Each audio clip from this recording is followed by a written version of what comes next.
경제 이슈와 상식이 궁금하시다면 경제 유캐스트 오디오로 듣는 키워드 안녕하세요. 경제 유캐스트 팟캐하는 김 기자입니다. 이데일리에서 근무 기자로 있는 김유성이라고도 합니다. 주식 투자에 있어 호재는 무엇이고 악재는 무엇일까요? 여러분들 많이 궁금해하실 텐데 일단은 선수라고 하시는 분들이야 알 수 있긴 한데 근데 주식을 처음 투자하시는 분들이나 이제 막상 HTS에 관심 갖고 보시는 분들은 사실 쉽지가 않아요. 어느 정도의 그 구분할 수 있는 요령 정도는 알려드리겠습니다. 그 이후에 호재나 악재에 대해서 보시는 거는 경험치가 쌓이게 되면 감으로 알게 됩니다. 선수들이 좀 그렇고요. 흔히 그 주가에 영향을 미치는 뉴스나 정보 등은 재료라고 합니다. 주가에 좋은 재료라고 하면 호재, 나쁜 재료라고 하면 악재라고 합니다. 그러니까 주식에 있는 주가를 만들어가는 과정에 있는 결정적인 요소다 보니까 재료라고 하는데요. 재료라는 이름을 좀 띄고 있지만 형체가 없는 상징적인 단어입니다.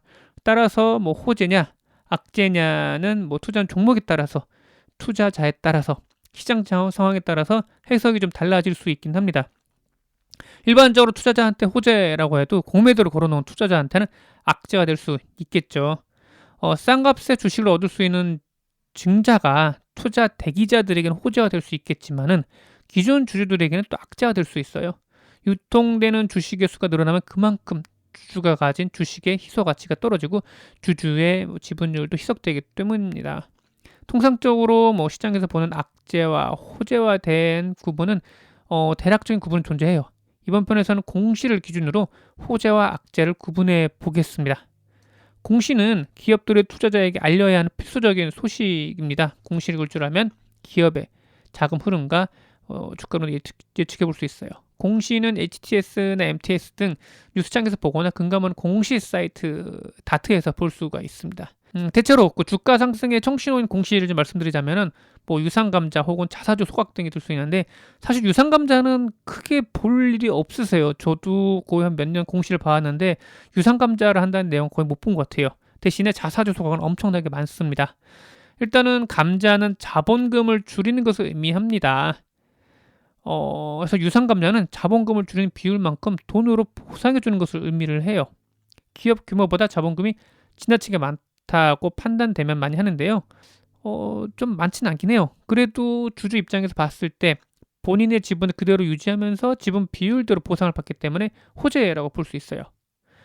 보통은 유상 감자보다 자사주 매입 후에 소각을 많이 합니다. 이게 절차상 간편한 것도 있고요.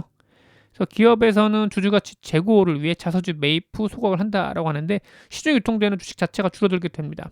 주주로서는 지분율이 높아지고 주식에 대한 희소가치가 커져 호재가 됩니다.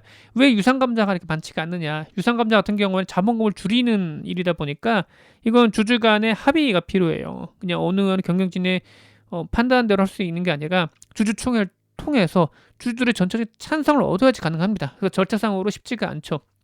다음이 또 최대 주주 혹은 대주주 또는 경영진의 자사주 매입을 둘 수가 있긴 한데요. 대주주나 경영진이 주식을 그러니까 특히 자사주를 매입한다는 것은 회사 비전에 대한 자신감을 공개적으로 드러내는 것이라고 볼 수 있어요. 특히 새로 취임한 경영진이 주가 부양에 대한 의지를 담고 본인이 직접 회사의 주식을 취득하는 것도 같은 맥락입니다. 그리고 이제 좀 어느 정도 임원이 됐다 그러면 또 자사주를 또 지급을 하거든요. 이게 어떤 의미냐? 너가 기업 가치를 높이기 위해서 열심히 일하는 만큼 너의 재산은 늘어날 수 있다. 그런 암시가 될 수 있는 거거든요. 또 다른 예로 보면은 작년에 보면은 은행주들이 상당히 부진했었는데 이게 사실 호재가 별로 없었거든요. 이익은 줄어든 추세이고 게다가 부실 대출에 대한 우려도 커지는 상황에서 이때 은행장들이나 금융지주 회장들이 선택했던 게 자사주 매입입니다. 그러니까 한 억 원 단위로 자사주를 매입하면서 내 돈 들여서 내가 이렇게 하니까 우리를 믿어달라 이런 메시지를 강하게 내비쳤죠. 다음이 이제 실적 서프라이즈입니다. 예상보다 높은 실적이 나왔을 때 주가가 오르곤 하는데요. 특히 언론지상의 실적 개선이 주목을 받게 되면 주가 상승 탄력을 받게 됩니다. 다만 예상된 결과라고 하면 그 전에 주가가 이미 반영돼 있을 가능성도 있어요. 사실 좀 그 전에 실적을 보기 전에 이게 잘 나온 건지 못 나온 건지 좀 확인을 해볼 필요가 있긴 하거든요. 이게 못 나왔다고 하더라도 전해보다 아니면 전분기보다 적자 범위가 좀 줄었다고 하면 호재가 될 수 있는 거고요. 그리고 그 적자가 앞으로 이익으로 나타날 것 같다. 그러면은 또 호재가 될 수 있는 거죠. 반대로 많은 이익을 거뒀는데 전년 대비, 전분기 대비 이익이 줄었어. 계속 줄어들 것 같아. 그러면은 비록 흑자라고 해도 이건 악재가 될 수 있는 거예요. 그러니까 이것도 실적에 관련된 것도 시장에서 어떻게 해석하느냐에 따라서 달라지긴 합니다. 그래서 그 기업에 대한 실적을 보시기 전에 뭐 예상 수치, 그다음 전분기, 전년 동기 비교해서 얼마만큼 성장했는지 이걸 많이 보셔야 됩니다. 또 다른 게 인수합병이 있어요. 인수합병은 새로운 성장 동력을 확보하기 위해 다른 기업을 인수하는 것인데요. 대체로 호재가 될 수 있긴 해요. 왜냐? 미래 매출 증가 예상되기 때문입니다. 다만 그 기업의 재무 구조상 인수 자금을 마련하기 힘들거나 이후 재무 부담을 가중하는 인수라고 하면 주가가 대래 내려갈 수도 있어요. 한 예로 예전에 카카오가 그 로엔을 인수했을 때 카카오 주식이 좀 휘청했는데 왜냐? 야 카카오 니를 주지 어떻게 2조 원가량 되는 그 매매 인수가를 감당할 수 있겠느냐 요거였거든요. 뭐 CJ도 그렇고 CJ도 미국인 식품회사를 인수를 하면서 계속 재무적인 부담에 대한 게 계속 거론이 되면서 지적이 됐었죠. 이것도 재무적으로 봤을 때는 악재가 될 수 있는데 근데 그 악재를 딛고 더 많은 성장을 할 수 있다고 그러면은 호재가 됩니다. 그리고 이 밖에 또 호재가 되는 뉴스를 좀 말씀드려 볼게요. 대형 계약이 있어요. 매출 증대에 대한 기대감이 당연히 늘겠죠. 기업의 이익이 늘어나면 그만큼 배당도 늘어나게 되고 주가 상승도 기대할 수 있는 강력한 호재가 됩니다.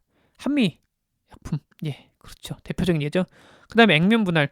대형주라고 하면 액면 분할 호재가 될 수가 있어요. 너무 비싸가지고 사지 못했던 주식인데 쪼개져가지고 누구나 살 수 있게 됐단 말이야. 그러면은 거래량이 늘게 되겠죠. 거래량이 늘게 되면 자연스럽게 주가가 올라갈 수 있는 모멘텀이 마련되는 거죠. 그다음에 자회사 상장 같은 경우에는 자회사 상장에서 지분평가액이 자회사가 받는 지분평가액이 높아진다라면은 모회사의 가치도 동반 상승하게 됩니다. 대체로 그 악재가 되는 공시 혹은 뉴스를 좀 말씀 좀 드려볼게요. 실적 악화 당연한 거죠. 당연한 거예요. 실적이 나쁘게 나온다면 당연히 악재일 수밖에 없어요. 게다가 이제 실적 악화를 넘어서 자본까지 까먹을 정도가 됐다. 아이고 힘들죠. 주가 악영향을 받습니다. 영업 적자를 내더라도 매출이 급성장하고 있고 차후 이익이 전환되면 모를까 대부분의 실적 부진 주가락으로 이어집니다. 다음이 경영진의 모럴 해저드. 경영진이 구설에 오르는 것도 주가에 악영향을 미칩니다. 대한항공의 경우 사주 일가의 갑질적인 구설이 올라서 주가에 악영향을 받곤 했죠. 경영진의 배임 혹은 비정상적인 교체 등도 주가 하락에 직격탄이 됩니다. 근데 이걸 달리 보시는 분들도 계세요. 만약에 대한항공 같은 경우에 어차피 대한항공의 시장과 그 다음에 매출원은 되게 탄탄합니다. 다만 문제가 됐던 거는 이 오노 일가의 일탈이 문제가 됐던 거예요. 사업에는 전혀 문제가 없는데 근데 주가 떨어졌다. 그렇게 되면은 평소 대한항공 투자에 관심 있던 분들 입장에서 봤을 때는 그거를 싸게 살 수 있는 기회가 되는 거죠. 그런 겁니다.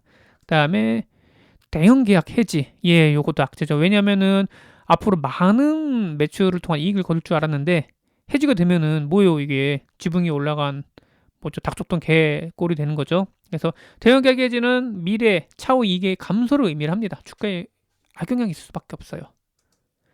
또 하나 민감할 수 있는 건데 경영진 혹은 최대 주주의 주식 매도. 요거 정말 민감합니다. 경영진과 최대 주주가 매도를 하면은 보통 주가에 악영향을 줄 수밖에 없어요. 기업 내부 정보를 잘 아는 이들이 매도를 한다. 기업에 좋지 않은 일이 있을 거라는 암시를 또 품게 되죠. 그리고 많은 경우 보면은 기업들이 악재 전에 최대 주주나 아니면 임원들이 털고 나가는 경우도 많이 있거든요. 그것 때문에 문제가 되는 경우가 많이 있긴 하죠. 한국거래소에서는 경영진과 대주주의 주식이 매수 매도에 대한 공시를 하도록 하고 있습니다. 이 밖에 증자나 전환사채 발행 등도 좀 악재가 될 수 있는 게 왜냐하면은 유상증자가 사업 확장을 위해서 하는 유상증자라고 하면은 주주 입장에 참을 수가 있어요. 이게 유상증자가 좀 그런 게 일단 돈도 내야 되고 또 주식 가만히 있으면 주식의 그 자신의 그 지분까지 희석이 되는 거거든요. 또 기업의 자금 사정이 나빠지고 있다는 의심을 또 할 수가 있어요. 그냥 단순하게 운용 자금을 위해서 아니면은 기업에 요새 좀 재무적으로 어려워서 더 필요한 투자 자금 필요하다 이럴 때 말이죠. 이런 의미에서 전환사채도 악재로 적용할 수가 있습니다. 전환사채는 나중에 갚을 돈을 주식으로 사게 하거나 바꿔주는 권리를 뜻하는데 보통 자금이 부족한 기업들이 많이 사용합니다. 예. 그러니까 달리 말하면은 나중에 그 돈으로 갚을 길이 없으니까 그 회사채를 발행해 놓고 하는 거죠.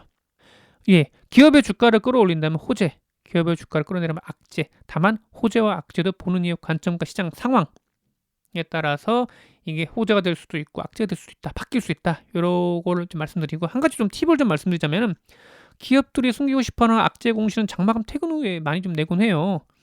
특히 금요일 오후 마감에 내는 공시를 올빼미 공시라고 하고, 또 특히 연말 연시에 마지막 거래일에 마지막 퇴근 6시에 아무 정신없고 신경 못 쓸 때 스며시 악재에 대한 공시를 낼 때도 있어요. 이것도 보면 올빼미 공시라 해서 상당히 좀 많이 욕을 먹는 부분이긴 합니다. 오늘은 여기까지 좀 말씀드리고 다음 편에서 또 좋은 내용으로 뵙도록 하겠습니다. 감사합니다.